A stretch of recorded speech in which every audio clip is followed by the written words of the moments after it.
செல்கிறேன். பாமர மக்கள் அனைவரும் காத்துக் கொண்டிருப்பார்கள். நான் சென்று வருகிறேன் என்று கூறுகிறார்.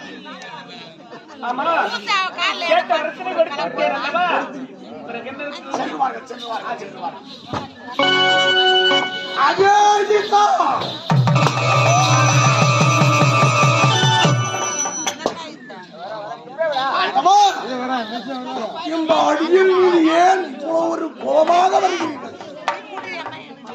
உன்னை சிவன் என்று அழைத்தது நான் அல்ல.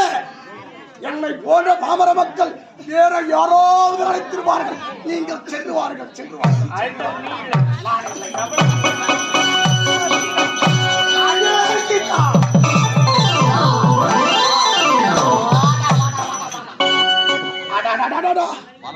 தாத்தாய வரம் அது எப்பேற்பட்ட வரம்.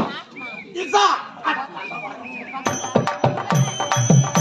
அந்த வரம் என்ன நேரம்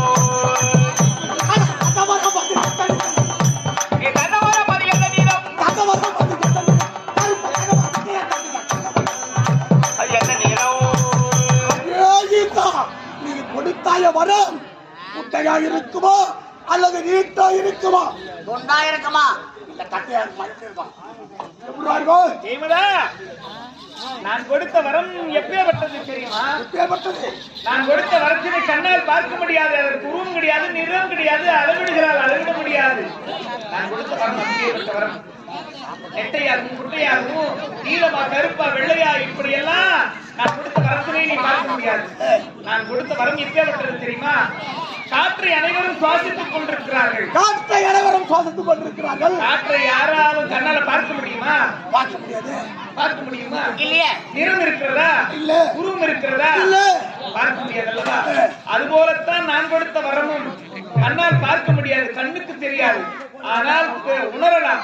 எப்படி காற்றை எப்படி தென்றலாகவும் புயலாகவும் நான் சுவாசிக்கக்கூடிய காற்றாகவும் உணர்கிறோமோ அதுபோல நான் கொடுத்த வரத்தினையும் வைத்துக் கொண்டு பெற்ற வரத்தினை வைத்துக் கொண்டு வகையாக வாழலாம், உணரலாமே தவிர கண்ணால் பார்க்க முடியாது, உருவம் கிடையாது, நிறம் கிடையாது. இதுதான் வரத்தினுடைய பலன்.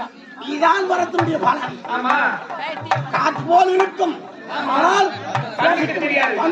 அளவும் அது போலதான், கண்ணுக்கு தெரியாது, ஆனால் உணரலாம்.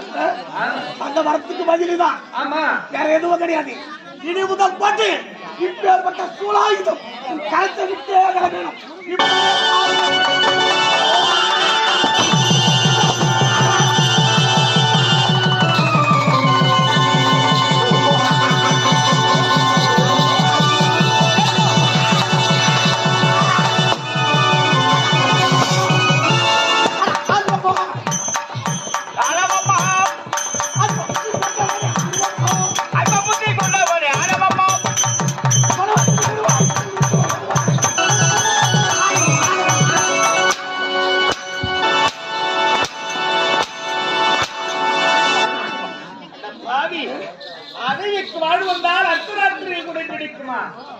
ஒரு நாய்கிட்ட முழு தேங்காய் என்ன பண்ண தெரியுமா?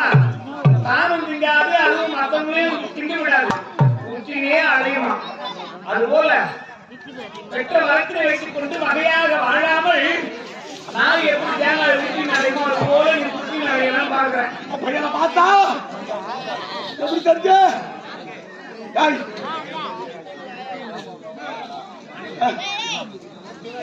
பார்த்தா நாய் நாய் நான் சொல்றேன். மரம் நெடுவரை காவல் மரம் வரான் நெடுவரை சிவசிவா என்று நினைப்பதும் உடனே சிவநாமம் சீரமாக என்று நினைப்பதும். என்னடா எதிர்த்து வந்து பேசுறான்.